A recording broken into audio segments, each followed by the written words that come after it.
Boa noite a todos vocês. Antes da gente começar, eu queria agradecer a Premiere pelo convite. Foi um convite bem inusitado. É a primeira vez que eu dou aula num cinema. Eu já dei aula num estádio de futebol, no Mineirão. Eu já dei aula numa boate, na Urca. Eu já dei aula num navio, mas no cinema é a primeira vez. Bem diferente. Eu não costumo vir no cinema com frequência porque eu durmo. Toda sessão a minha esposa me cutuca porque eu estou dormindo. Então a gente já desistiu, o filme é só em casa, porque aí pelo menos eu durmo na cama. Tá? Então eu achei, com certeza hoje eu não vou dormir. Né? Não tem como dormir com 600 pessoas aqui me olhando. Doutores, é um prazer enorme estar aqui, principalmente porque nós não vamos falar de um assunto técnico, nós não vamos falar de uma doença de gatos. Nós vamos falar de um assunto que eu tenho certeza que interessa a muitos de vocês, que são clínicos. Nós vamos falar um pouco sobre medicina felina eu vou falar um pouco do que eu vivenciei da medicina felina nesses 32 anos. Eu me formei em 1987 e desde que eu me formei, eu tenho me dedicado quase que exclusivamente aos gatos. Lá no começo, eu ainda atendia alguns poucos cães. Depois eu deixei de atender a subespécie e comecei a atender exclusivamente a espécie mais importante. Tá? Eu vou contar um pouquinho de como isso tudo começou. Vamos falar em que pé as coisas estão hoje, que eu tenho certeza que todos vocês vivenciam um pouco da medicina felina nas clínicas de vocês. E nós vamos colocar um pouco do que a gente espera para o futuro. O que eu espero para o futuro é muito parecido com o que o professor Aulus colocou. E a gente não conversou, né? Foi uma coisa que provavelmente aconteceu porque eu acho que todos vocês que estão aqui talvez compartilhem das mesmas ideias. Tá? Então vamos começar. Envelhecer, doutores, não é fácil. A gente, quando começa a ficar velho, a gente tem dor nas costas, a gente ronca. Eu, quando era jovem, não roncava. Hoje, a minha esposa reclama toda noite que eu ronco. A gente tem barriga, a bunda desaparece. Né? Então, tem problemas físicos, mas tem um lado bom de envelhecer. Tem um lado bom porque a gente ganha experiência de vida e essa experiência de vida a gente passa para os nossos filhos. Tá? A gente ganha experiência profissional e essa experiência profissional a gente divulga para os nossos alunos, para os nossos colegas como vocês. Então, é um pouco disso que eu venho fazendo ao longo dos meus 32 anos de formado. Eu tenho tentado divulgar um pouco a medicina felina. Tá? Muito bem, todos nós sabemos que o gato contemporâneo, que é o gato que nós atendemos hoje, é uma espécie que ainda está em fase de domesticação. Tá? O gato convive com nós humanos há muito menos tempo do que o cão. E nesse processo de domesticação, o gato contemporâneo, ele mantém algumas características do felino ancestral que lhe deu origem. Tá? E muitas dessas características não agradam a nós humanos. Uma delas é a independência. O gato contemporâneo ele ainda é um animal independente. Tá? Se a gente comparar com o cão, o gato é muito mais independente do que o cão. Tá? E muita gente não gosta disso. Né? O ser humano gosta de alguém sempre submisso a ele. Né? Quando você pede para o cão, deita. Né? Muitas vezes, depois de algumas tentativas, você consegue fazer o cão deitar. Rola, ele rola. Se eu pedir para o gato, deita, ele fica olhando para a sua cara. Rola, ele olha para a sua cara. Em 5 minutos você está deitando e rolando e o gato está olhando para a sua cara. Então, isso, né, é difícil a gente conseguir condicionar o gato àquilo que a gente quer. Então, isso incomoda algumas pessoas. As pessoas que gostam de gato, gostam do gato do jeito que ele é. Né? E assim tem que ser. Eu tenho que entender que é um animal que ainda está em domesticação. Apesar disso, doutores, do gato ainda estar em domesticação, muitas pessoas hoje preferem ter um gato a ter um cão. E essa é uma tendência mundial. O gato já superou o cão como animal de estimação em muitos países do mundo. No Brasil, ainda não. Mas, no Brasil, a gente vê que o gato também está se tornando aí a espécie queridinha de muitos lares. A gente vem percebendo, a gente percebe, sem fazer nenhum levantamento, nós que somos clínicos, a gente percebe que cada vez mais chegam gatos no nosso consultório. Tá? E os levantamentos mostram isso. Os levantamentos mais pessimistas programam que nos próximos 10 anos o gato já tenha superado o cão como animal de estimação no Brasil. Nos Estados Unidos já são mais de 80 milhões de gatos para pouco mais de 60 milhões de cães. Em alguns países europeus, a mesma coisa. Por que hoje as pessoas preferem ter um gato a ter um cão? O gato dá muito menos trabalho. Quem daqui tem gato? Levanta o braço. Poucos. Né? A gente poderia ter mais. Né? A gente chega lá, antes dos 10 anos, a gente chega lá tendo o gato como o animal de eleição no Brasil, se mais pessoas adotarem gatos. O grande problema dos gatos, doutores, o gato, como eu falei, é muito mais fácil da gente criá-lo, muito menos oneroso. O grande problema é que donos de gatos nunca se contentam com um só. Os gatos são vícios. Né? O cara arruma o primeiro, ele arruma o segundo num curto espaço de tempo e assim vai. Então, não é difícil você encontrar um proprietário que tenha lá 5, 10, 15, 20, 30 gatos. É muito mais difícil você ver um proprietário de cão que tenha 5, 10, 15, 20 cães. Tá? Então, as pessoas veem a facilidade de ter gatos e aí elas começam a se perder. Eu vou ter o segundo, o terceiro, porque é tão fácil e a coisa vai. Tá? E aí o número de gatos aumenta, né? Que é isso que a gente quer. Muito bem. Como é que tudo começou? Por que eu decidi trabalhar com gatos? Muitos de vocês já conhecem a minha história. Quando eu entrei na faculdade, em 1983, muitos de vocês nem nascidos eram, né? A Denise já era. A Denise, minha contemporânea. Né? Se eu formei em 87, a Denise formou em 88. Façam as contas quantos anos ela tem. Tá? Quando eu entrei na faculdade, meu sonho era trabalhar com galinhas. Eu entrei com a ideia fixa de trabalhar com aves. Nunca passou pela minha cabeça trabalhar com clínica de cães e gatos. E não passava, muito menos, pela minha cabeça trabalhar exclusivamente com gatos. Eu sabia que eu não queria trabalhar com ruminantes. Olha a minha cara de felicidade lá numa aula de ruminantes. Eu sabia que eu não queria trabalhar com equinos. Eu ficava sempre atrás de todo mundo com medo de tomar um coice do cavalo. Tá? Então, trabalhar com equinos também não era o meu forte. Mas olha a minha cara de felicidade com as galinhas. Né? Então, trabalhar com galinhas sempre foi meu sonho. E esse eu estava ali no terceiro, era em Pirassununga, eu acho que era no terceiro ano que a gente ia para Pira. Professor, era no terceiro? Não, segundo é a turma agora, sou da turma antiga. Não era no segundo, não. Era no terceiro ou no quarto ano, era lá para frente que a gente ia para Pirassununga. Então, isso daqui era lá em Pirassununga. Né? Minha felicidade era que eu estava lá junto com as galinhas. Tá? Então, esse era o meu sonho. Né? Eu ainda tinha cabelo nessa época, eu era magro. Né? Esse era o meu sonho, trabalhar com galinhas. Aí eu tentava estágio em todas as granjas possíveis. Como é que se chamam as granjas que a gente tem? Granja Ito, Saito, Nakayama, tudo de japonês. Ia eu e 10 japonesinhas pedir estágio. Quem é que conseguiu estágio?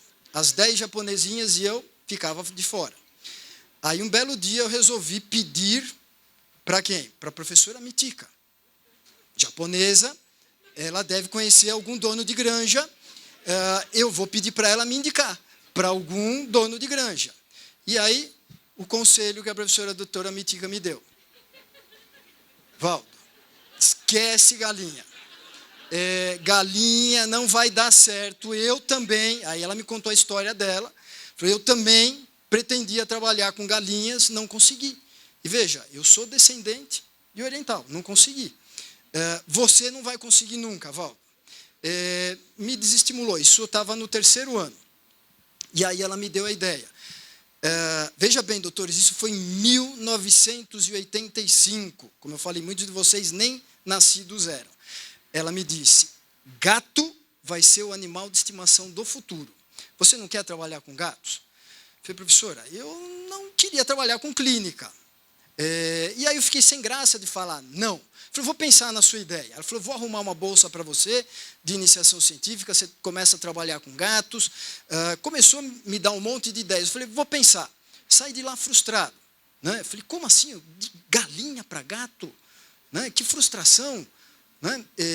Ninguém hoje leva gato em veterinário. O veterinário o gato só vai no veterinário se ele for atropelado, envenenado. Ninguém leva gato em veterinário. Mas aí eu resolvi comprar a ideia dela. Né? Não tinha outra opção. Né? Vou seguir isso que a professora está dizendo. E hoje, sem dúvida nenhuma, eu não me arrependo, porque eu mudei absolutamente todas as ideias que eu tinha, levei junto comigo frustrações, mas, sem dúvida nenhuma, hoje eu me sinto realizado no que eu faço. Tá? Eu não sei atender um cachorro. Eu não sei o que uma galinha, as doenças que a galinha tem. A única coisa que eu sei é que gato gosta de comer galinha. Isso é bom. Né? Então, não me arrependo de ter seguido essa trajetória. E a professora Mitica, isso daqui foi só uma colocação, isso foi na minha colação de grau, é claro que ela não estava falando isso nesse dia, mas ela me falou exatamente isso, 2 anos antes. Aqui na colação eu já sabia que eu ia trabalhar com com galinhas, e ela abriu as portas para mim. Hoje, eu faço o que eu faço graças à professora Mitica. Então, eu agradeço todos os dias por estar no lugar certo, na hora certa, para ela ter me dado esse conselho e eu ter seguido esse conselho. Porque hoje eu sustento a minha família atendendo gatos.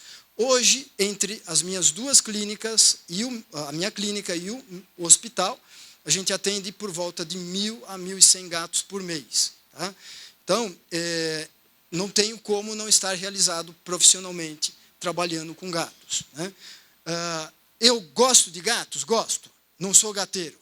Né? Então, tem veterinário que hoje entra na graduação já sabendo que vai trabalhar com gatos. Né? O cara já tem lá uma coleção de gatos. Tá? Um exemplo, o Alexandre, que foi meu orientado, o cara entrou, ele tinha acho que uns 30 gatos. Gateiro. Né? Hoje ele tem menos, mas gateiro. Né? Então, eu tenho um gato só na minha casa, na clínica eu tenho 3, por conta do Pedro, que decidiu que tinha que ter 3 gatos na clínica, mas eu relutei. Né? Vocês gostaram tanto dessa imagem que nem sai, congelou. Né? Acabou? Não, não acabou. Vamos lá. Muito bem, doutores. Voltando lá no passado, né? Quando eu me formei. Como que era a medicina felina? Quando eu me formei, Aulos, não tinha ração para gato. Os gatos, em 1987, os gatos não comiam ração. O que os gatos comiam? Comida. O que eles comiam? Carne, eles comiam sardinha, frango. E a gente via doenças, doutores, que hoje vocês não veem. Hoje, doenças que vocês vão ver referendadas em livros. Tá? Exemplo, osteodistrofia nutricional, hiperparanutricional secundário. Gatos que comiam só carne bovina, tinham um desequilíbrio enorme, cálcio e fósforo. Eram gatos pequenos, que não desenvolviam uma cabeça enorme, deformidade, coluna lombo-sacral, angústia pélvica. Eram gatos que chegavam no consultório com muita dor, não conseguiam evacuar. Era uma tristeza. Tá? Depois que entrou a ração, acabou esse tipo de problema. Né?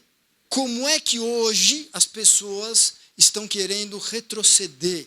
Né? O modismo da dieta caseira. Né? Nós vamos retroceder, como o professor Aulos mostrou, o trabalho que eles fizeram. Nenhuma das dietas caseiras que a gente tem aí disponíveis são adequadamente balanceadas. Então, nós vamos retroceder no tempo.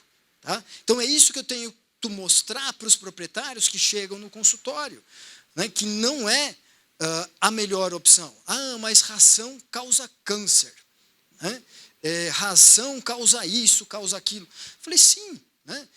Não se esqueçam que hoje, graças às rações e muitas outras modernidades da medicina veterinária, os gatos estão vivendo mais. Tá? Os gatos estão vivendo muito mais. Hoje, você tem gatos no consultório que chegam lá com 20, 21, 22 anos. O gato mais velho que eu atendi hoje tinha 31 anos. Tá? Foi quando eu fazia meu doutorado nos Estados Unidos. A proprietária entrou com o gato para fazer um check-up, porque ela queria fazer tratamento periodontal no gato. 31 anos. Eu me lembro que o professor Dennis Chu, que era meu orientador, perguntou para a senhora, a senhora tem certeza da idade dessa gata? Ele falou, tenho. Eu sempre amei gatos, e eu casei com um homem que odeia gatos. Meu marido queria ter um filho e eu queria ter um gato. Meu marido me fez uma promessa, o dia que você me der um filho, eu te dou um gato. A minha filha nasceu, quando eu voltei da maternidade, ele me deu essa gata. E para a desgraça do marido, a gata não morre nunca. Né? 31 anos de idade, isso é exceção. Tá? Mas aqui no Brasil a gente vê gatos com 19, 20 anos, tá? Eles estão vivendo cada vez mais. E é claro que nós vamos ver doenças relacionadas à senilidade, à geriatria. Tá? Lá atrás, quando eu me formei, não tinha exame de imagem. Ultrassom, imagina, era quanto muito exame radiográfico. Tá? Então, como é que a gente fazia clínica sem ter um ultrassom? Hoje tudo a gente pede ultrassom. A gente fazia clínica, né? A gente fazia clínica. Ler um trabalho científico, se atualizar, doutores, não é como hoje. Você pega no teu smartphone, baixa lá um trabalho e lê. Quando a gente queria pegar um trabalho científico, a gente ia lá na biblioteca, tinha um livro desse tamanho, verde, chamado Index. E você ficava folheando aquele livro e pegando os trabalhos sobre o assunto que você queria. Aí você ia lá com aquela lista para a bibliotecária tinha que pedir aquele trabalho, né, que tinha em alguma universidade do mundo, isso demorava. Ela mandava isso por pombo correio, porque demorava 6 meses para chegar o trabalho. Né?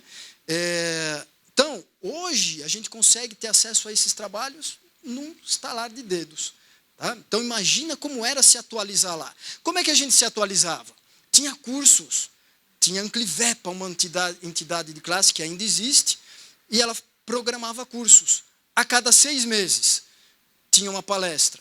Imagina quanta honra você dar uma palestra pela Anclivepa, que era organizada a cada 6 meses. Hoje tem palestra todos os dias. Não se atualiza quem não quer.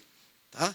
Naquela época, a gente se atualizava com conversas entre os colegas, discussão de casos clínicos, coisa que hoje a gente mal faz. Tá? Então, rendia muito. Eu aprendi muito nessa época sem ter todas essas informações que a gente tem hoje. Tá? Todos esses recursos. Anestesia, analgesia, imagina. Eu aprendi na faculdade, doutores, que não era para dar analgésico para a cadela que acabou de fazer uma cirurgia, porque ela tinha que fazer repouso. Se eu desse um analgésico, ela ia se mexer e ia estourar os pontos.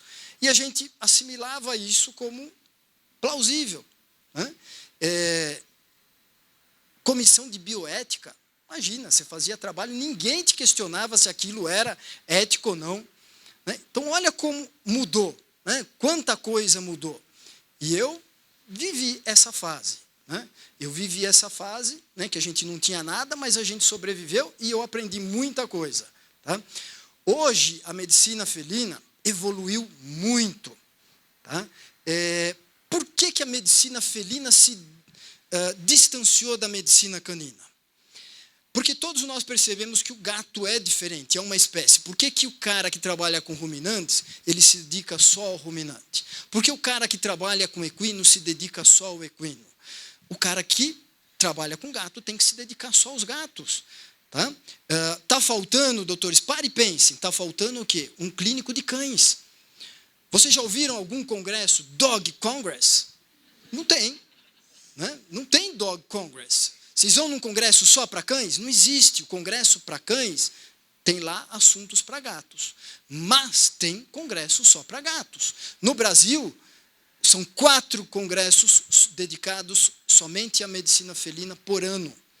Esse é um deles, que a gente faz parte da organização.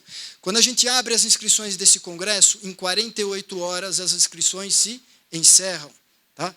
Por que tem tanto clínico buscando fazer congressos como esse? Porque eles estão percebendo que eles precisam se aprimorar nessa espécie. Porque cada vez mais gatos chegam ao consultório. Seria muito bom se o gato fosse sozinho para o consultório. Mas o gato não vai sozinho. Ele vai junto com um proprietário. Né? E todos nós sabemos que proprietário de gato é um porre. Né?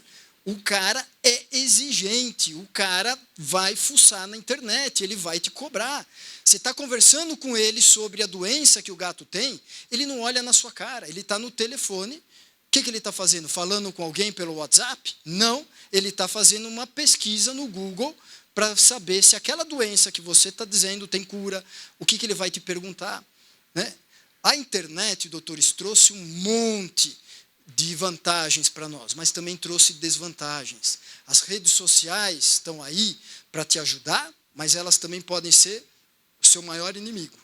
O cara te adora, ele te coloca nas redes sociais como um deus. No dia seguinte, o gato morreu, você é o demônio. Ele te destrói a tua reputação nas redes sociais. Tá? Então, eu acho que a gente tem que ter um policiamento e tentar se distanciar um pouco disso. Eu não tenho rede social nenhuma, porque eu sou velho, não sei mexer, também. Né? Mas eu não tenho Instagram, eu não tenho Facebook, eu não tenho nada disso. E eu também não deixo os meus filhos terem. Minha filha acho que tem Instagram, mais ou menos, tem escondido, né? Você sabe, não está querendo me dizer, né? Minha filha é amiga da filha dela, estudam juntas. Eles ficam me mandando figurinha da Denise dormindo. Né? Então, doutores, a medicina felina mudou. Hoje nós temos inúmeras clínicas que se dedicam exclusivamente a gatos, coisa que era praticamente impossível há 30 anos atrás. Né? Falar, eu vou ter uma clínica só de gatos? Você vai morrer de fome. Né? Mas eu acreditei na ideia, né, e na previsão da professora Mitica. E segui firme e forte, trabalhando 90% com gatos e 10% de cães. Até um dia que eu resolvi que eu não... Quanto tempo falta? 5 minutos? Até um dia que eu resolvi que eu não ia mais trabalhar com cães. Isso faz 28 anos. Tá? Então, há 28 anos que eu atendo exclusivamente gatos. Como eu falei, hoje eu tenho uma clínica onde eu atendo, e tem o nosso hospital, que funciona 24 horas, é um hospital só para gatos. Tá? Então, entre o hospital e a clínica, a gente atende de 1.000 a 1.100 gatos por mês, entre casos novos e retornos. Muito bem, existem associações que estão voltadas para atualizar, principalmente, o clínico de felinos, no mundo inteiro. Tem uma associação americana, tem uma associação europeia e tem uma associação brasileira, né, que é a ABFEL. Mas a associação americana e a associação europeia estão muito à frente de nós aqui no Brasil. Então, para quem tem interesse em medicina felina, eu recomendo que se associe ou na americana ou na europeia, porque eles mantêm vocês atualizados, congressos todo ano, um congresso americano, um congresso europeu, e a cada 2 anos essas associações se unem para fazer o Congresso Mundial de Felinos, que esse ano, em novembro, vai ser em São Francisco. Tá? Então, hoje nós temos indivíduos que trabalham exclusivamente com isso. Mas, hoje nós estamos tão preocupados com o bem-estar do nosso paciente, principalmente do gato, que hoje nós temos programas que normalmente são instituídos ou pela Associação Europeia ou pela Associação Americana, programas que te ajudam a transformar o ambiente clínico num ambiente mais propício para o atendimento de gatos. Então, eles vão te orientar que tem que ter uma sala de espera própria para gatos, eles vão te orientar como manipular o gato, eles vão te orientar como os teus enfermeiros têm que atuar. E o indivíduo que tem dentro da clínica dele todas essas características que proporcionam um ambiente adequado para o atendimento de gatos, ele recebe um selo dessa instituição chamado Cat Friendly Practice. Hoje tem muitos proprietários que já ouviram falar disso e eles perguntam para você, a sua clínica é cat friendly? Não basta eu ter uma clínica cat friendly, eu tenho que ter uma atitude cat friendly. O que é uma atitude cat friendly? Não adianta eu ter o selo lá e a hora que o gato chegar na minha sala, está dentro da gaiola, eu começar a virar o gato, socar o gato de dentro da gaiola para cair em cima da mesa. Isso não é uma atitude cat friendly. Eu não estou deixando o gato confortável. Lembrar que o gato no seu consultório ele está estressado. Então eu tenho que tentar fazer com que esse procedimento de exame físico seja o mais adequado possível. E o que eu espero do futuro? Né? Eu vivenciei o passado, eu estou vivenciando o presente, eu acho que eu não vou, eu devo me aposentar logo, então eu não vou, provavelmente, estar aqui para vivenciar o futuro daqui a uns 10 anos. O que a gente espera do futuro? Cada vez mais nós vamos ter que nos dedicar a essa questão comportamental. Né? Então, o veterinário vai ter que se preocupar não só com os problemas físicos do gato, mas com as questões comportamentais. Porque, como eu falei, o gato ainda está em processo de domesticação. E nós estamos humanizando os gatos. Concordo com Aulus. Gato tem que ser gato. Tá? Então, as pessoas humanizam os gatos. Pessoas fazem velório para gatos. Né? Então, o cara contrata um velório e ele faz um velório. Ele está humanizando o gato. Eu concordo, doutores, que as pessoas hoje, elas têm um apego aos animais de estimação maior do que o deveria, tá? Muito maior. Então, tem indivíduos que chegam na clínica e falam, doutor, quando meu gato morreu, eu sofri mais do que quando a minha mãe morreu, né? Quando o meu pai morreu. Tá? Então, o apego é imenso. Eu acho que a gente tem que tentar estabelecer um limite para isso. Né? E esse é um papel do veterinário. Tá? Nós temos que orientar as pessoas, falar, tudo bem, eu entendo que a senhora sofra. Né? A gente tem que sofrer. É um ente que a gente gosta. Tá? Mas a gente tem que ter limites. Outro grande problema que nós temos que lidar, e é um problema seríssimo, é o acúmulo de gatos. Eu falei para vocês que dono de gato ele não se contenta em ter um gato só. Então, hoje, cada indivíduo que resgata um gato na rua, ele se auto-intitula protetor. Tá? Então, o cara começa a acumular gatos e ele acumula doenças. Então, os ambientes, as ONGs, embora o altruísmo da protetora seja louvável, elogiável, os protetores têm que entender que viver num ambiente com muitos gatos para um animal extremamente territorial não é saudável. Hoje, você adotar um gato de uma ONG é uma desgraça. O cara leva para casa um monte de doenças. Tá? Então, eu normalmente não recomendo que o cara adote um gato em uma ONG. Embora eu reconheça que o trabalho, a intenção é boa, mas o resultado não é. Tá? Então, para o futuro, o que eu espero? Que nós, veterinários, nos preocupemos, o nosso objetivo é tentar mudar esse processo de resgate animal e acumular gatos. Isso não é saudável para essa espécie. Doutores, acabou meu tempo. Muito obrigado.